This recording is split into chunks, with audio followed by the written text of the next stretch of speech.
유로파리그 결승전에서 토트넘의 가장 중요한 포인트는 아무래도 손흥민이 부상에서 복귀를 하다 보니까 손흥민의 위치와 역할을 어떻게 가져가느냐일 텐데, 기본적으로 지난 경기에서 아스톤빌라가 매우 공격적인 팀이다 보니까 토트넘이 선수비 후역습 전략을 사용하면서 손흥민의 위치에 대한 실험을 했었습니다. 어떤 실험이었냐? 최근 들어서 포스테코글루 감독이 유로파리그에만 가면 수비적인 전술을 쓰게 되고요. 그리고 결승전에서도 아마 선수비 후역습 전략을 쓰지 않을까 싶은데, 기본적으로 수비 전형을 만들 때 최후방에 있는 포백뿐만 아니라 존슨, 오도베르, 손흥민, 마티스텔 앞쪽에 있는 선수들도 달려들면서 압박을 하는 게 아니라 내려와서 수비 블럭을 만드는데 집중을 했습니다. 근데 이렇게 수비 블럭을 만들 때 아스톤 빌라가 공격을 어떻게 하냐면 왼쪽과 오른쪽에 있는 공격수들이 가운데로 좀 들어오고요. 이때 풀백이 과감하게 올라와서 전방에서 5명의 선수가 일렬로 배치되는 이러한 형태가 돼요. 근데 맨유 같은 경우에도 맨유가 최전방에 3톱, 여기에 더해서 좌우에 있는 윙백들이 올라오다 보니까 비슷한 최전방의 전형이 만들어지는 거죠. 근데 이렇게 5명의 선수를 상대할 때 아무래도 4명의 수비 라인으로는 이 선수의 숫자가 안 맞다 보니까 어떤 전술을 쓰냐면 오른쪽에 있는 무어를 내려서 선수 숫자를 맞춰주는 용도로 씁니다. 지난 경기 물론 수비 라인에 모두 로테이션이 돌아간 멤버였지만 레길론, 벤데이비스, 단소, 스펜스,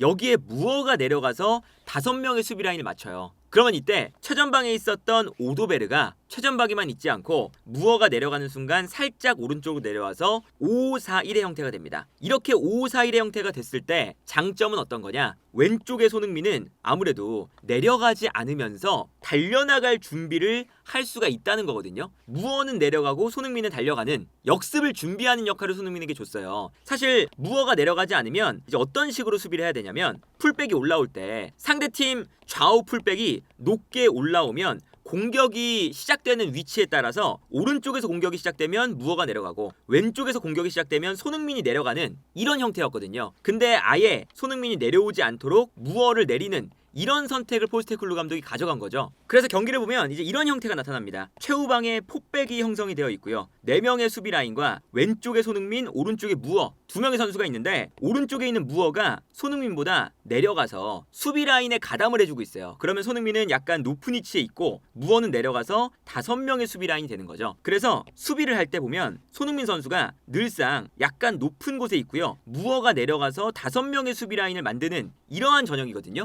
그러면 손흥민 옆에 2명의 미드필더가 있고요. 최전방에 마티스텔이 있고, 이때 오도베르가 무어가 내려가니까 오도베르가 한 칸 내려가주면서 5명의 수비 라인과 4명의 미드필더 라인, 최전방에 1명, 5-4-1의 포메이션이 만들어지는 걸 볼 수가 있습니다. 그러다 보니까 토트넘이 수비를 할 때 늘상 손흥민이 약간 높은 곳에서 무어는 내려가 있는데 역습을 기다리고 있는 이런 형태를 볼 수가 있고요. 여기서 만약에 역습이 시작되면 앞쪽에 있는 손흥민, 마티스텔, 오도베르가 뛰어나가는 이러한 구도였거든요. 그래서 맨유전을 대비했다는 게 왜 그러냐면, 기본적으로 다음 경기에서 맨유가 최전방에 있는 3톱, 여기에 더해서 좌우 윙백을 높게 올리면서 이렇게 5명의 공격 라인을 만들 거니까, 아마도 다음 경기가 맨유의 특성을 생각해봤을 때는 맨유가 후방에서 빌드업을 하면서 상대가 달려나오는 걸 이용해서 뒷공간을 노리는 편이잖아요. 아모린 감독의 축구가 스포린팅 때부터 후방에서 빌드업, 상대를 끌어당기는 이런 패턴이다 보니까 섣불리 압박을 나가지 않고 토트넘이 맨유가 올라올 때 조금 더 볼 점유율을 내주면서 수비 블럭을 만드는데, 수비 블럭을 만들 때 이렇게 5명의 공격 숫자가 맨유가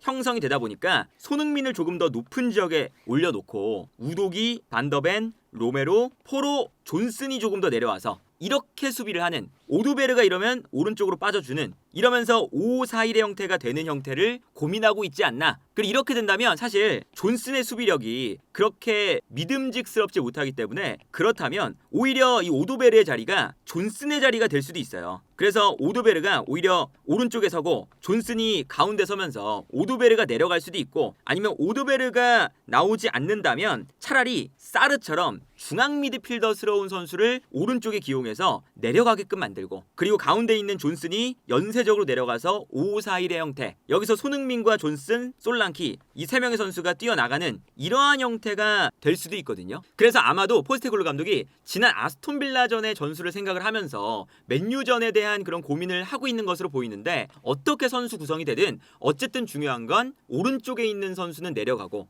왼쪽에 있는 손흥민은 조금 더 올려서 맨유가 올라오는 것을 이용하는 역습 형태를 가져가겠다. 그렇게 된다면 자연스럽게 맨유가 이렇게 3백 구성으로 경기를 하니까 라인을 올리는 순간 마즈라위가 손흥민이 높은 지역에 있기 때문에 마즈라위와 손흥민의 싸움, 요 뒷공간으로 뛰어들어가는 손흥민을 어떻게 마즈라위가 제어할 수 있느냐, 이게 다음 경기의 가장 중요한 포인트가 될 수 있고요. 여기에 더해서 이제 역습을 위주로 경기를 해야 되다 보니까 토트넘이 지난 경기에서 또 생각해냈던 아이디어 중에 하나가 수비 라인을 만들 때도 완전히 내려가는 게 아니라 어느 정도는 라인을 올려서 수비를 하는 거예요. 그러니까 수비 블럭을 만들 때 완전히 페널티 박스 안쪽으로 내려가서 수비를 하느냐, 아니면 어느 정도 미드필더 라인 쪽으로 올라와서 미드 블럭에서 수비를 하느냐, 요 차이가 있거든요. 그런데 토트넘이 아스톤 빌라를 상대로는 아스톤 빌라도 공격적으로 나오니까 수비를 하긴 하는데 어느 정도 라인을 올려서 수비를 합니다. 그러니까 이렇게 4명의 수비수였다가 뭐 예를 들어서 오른쪽에 있는 선수가 내려간다. 그래서 5명의 수비가 돼도 라인이 어느 정도는 올라와 있어요. 절대 내려가서 수비하진 않거든요.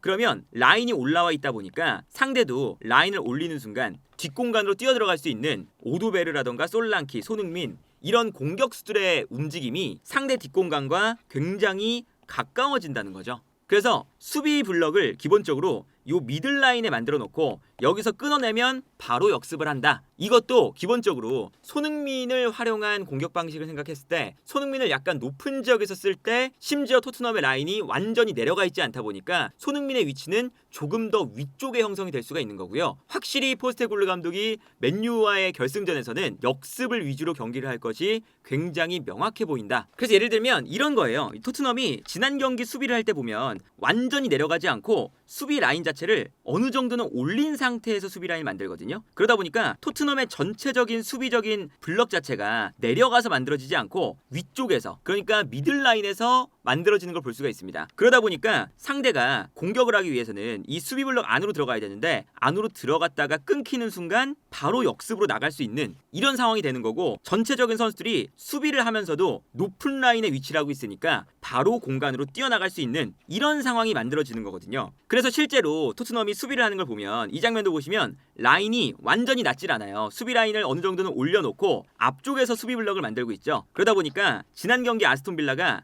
안쪽으로 패스를 보내주는데 여기서 볼을 토트넘이 끊어냅니다. 수비를 이곳에서 하고 있으니까 여기서 끊어내는 비율이 높겠죠. 그러면 끊어내자마자 손흥민, 마티스텔, 오도베르 또 3명의 선수가 바로 달려나갈 수가 있는 거고, 여기서 끊어내자마자 오도베르 쪽으로 가는데 오도베르가 볼을 잡자마자 마티스텔과 손흥민이 달려나가고 있는 것을 볼 수가 있습니다. 그래서 수비를 한 이후부터 손흥민, 마티스텔, 오도베르 그리고 오른쪽에서 무어가 빨리 올라오게 된다면 이 선수들이 빠르게 역습을 하는 빈도가 굉장히 많았어요. 이 장면도 끊어내자마자 달려가는 마티스텔에게 패스를 보내주고요. 그리고 기본적으로 계속 스위칭이 되면서 마티스텔이 달려나가면서 수비를 끌어당겨 놓고 수비가 마티스텔에게 끌려 나오니까 그 순간 손흥민이 뒤에서 달려가기 시작합니다. 그 달려가는 손흥민에게 마티스텔이 패스를 보내주면서 뒷공간으로 손흥민이 달려가고 있고요. 그리고 이 공간으로 마티스텔의 패스가 딱 들어가면서 순식간에 상대 수비의 뒷공간을 무너뜨리는 이런 장면이 나왔었거든요. 이 장면도 토트넘이 볼을 높은 지역에서 끊었어요. 근데 어떤 선수들 중에서도 가장 손흥민이 높은 지역에 있으니까 일단 손흥민 쪽으로 줍니다.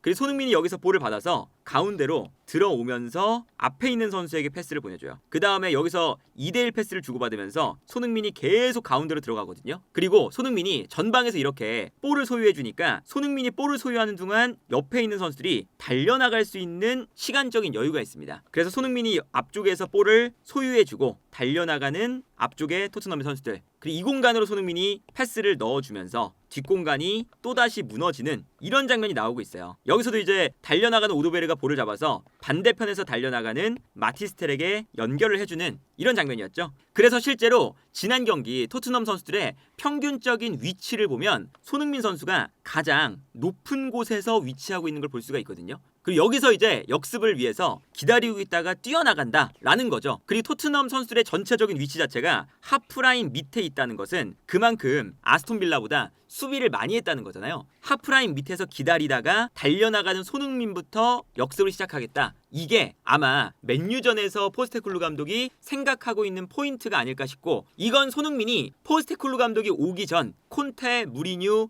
누누 이런 이제 수비적인 감독 밑에서 손흥민을 가장 수비를 할 때도 높은 지역에 위치시키면서 끊어내자마자 달려나가는 손흥민에게 패스를 보내주는 이런 방식을 과거에 많이 썼었는데 이 과거의 방식을 포스테코글루 감독이 이번에는 가지고 와서 수비적인 축구와 역습 패턴을 보여주지 않을까. 그래서 다음 경기 토트넘의 중심적인 키는 손흥민의 역습에 달려있지 않을까 싶네요.